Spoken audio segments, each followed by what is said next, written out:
All right, greetings to our Human Resources, Leadership, and Staff Equity Procedures Development Team. My name is Jay Neville from here in our Leadership Development Office. Hi, it's Donna Smith, also in Leadership Development. We want to begin today by telling you thank you for the hard work that you've engaged in as part of your work with your focus area. We also want to give you the purpose for this short video. Our intention through this video is to provide you access to a quality tool known as a solution matrix to explain its functionality and its purpose. We're going to start, though, with Donna simply walking you there and making sure we can all get to it in the most efficient manner. Donna? Okay, thank you. So if you'll remember to access your notebook, we've been saying that for best practice is to enter it through the portal. So you're going to go to your tools, first you're going to select your G Suite, have it opened up in the background. Secondly, go to Office 365 and select Teams, which will come up on your left. So I've kind of skipped a few steps for the purposes of your video, but once you get into your notebook, you're going to go to the tab of Analysis Tools Templates. I know that you've probably spent a lot of time here in the last couple of weeks. As you are beginning to near the end of phase 1, which what we're going to talk to you about here is the solution matrix. I'm going to click on the solution matrix, and Jay's going to walk you through exactly how we want to complete this process. Yeah, so as it opens, a quick reminder of its purpose. The Solution Matrix is a quality tool that's been used in Gwinnett County for years as part of our cross-functional action team process. We have updated it to kind of maximize some of our newer technologies and hopefully make it a little more user-friendly. The Solution Matrix is designed to provide some voice equity to a team to ensure an equal opportunity for input among all of its group members.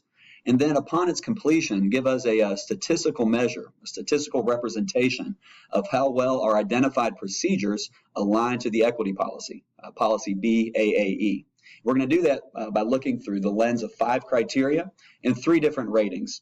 So as Donna goes ahead and begins by entering her first name and last name,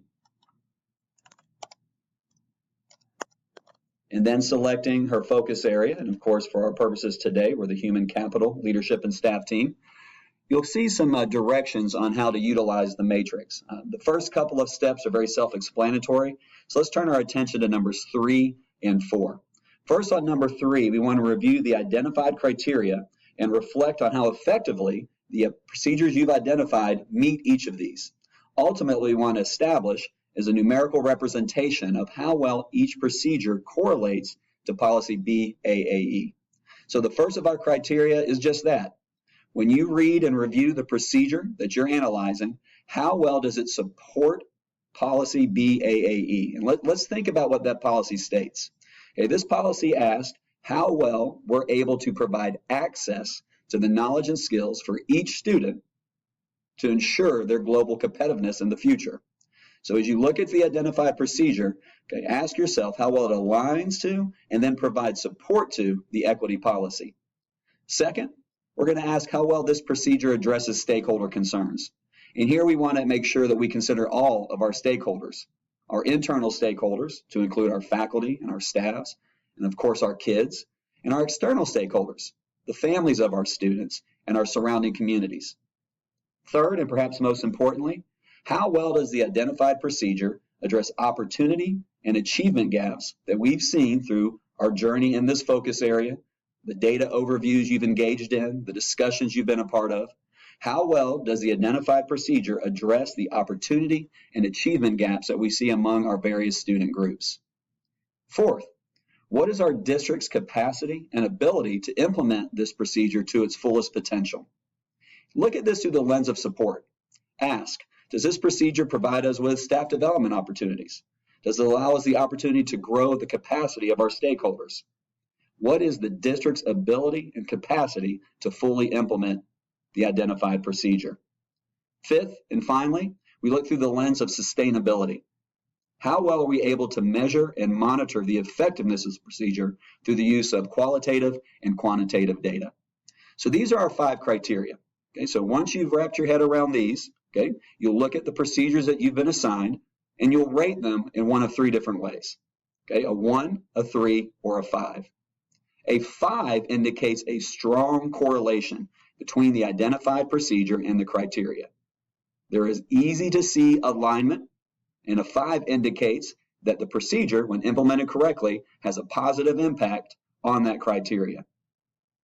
On the far end of the spectrum is a 1. This is for when you feel there's a low correlation between the procedure and the identified criteria. You feel that the impact of this procedure does not move the needle for our kids, okay, and is not aligned as well to the equity policy.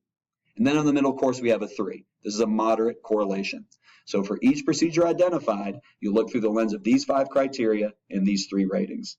Donna's going to take us now a little further into the tool and show some of its functionality. Okay.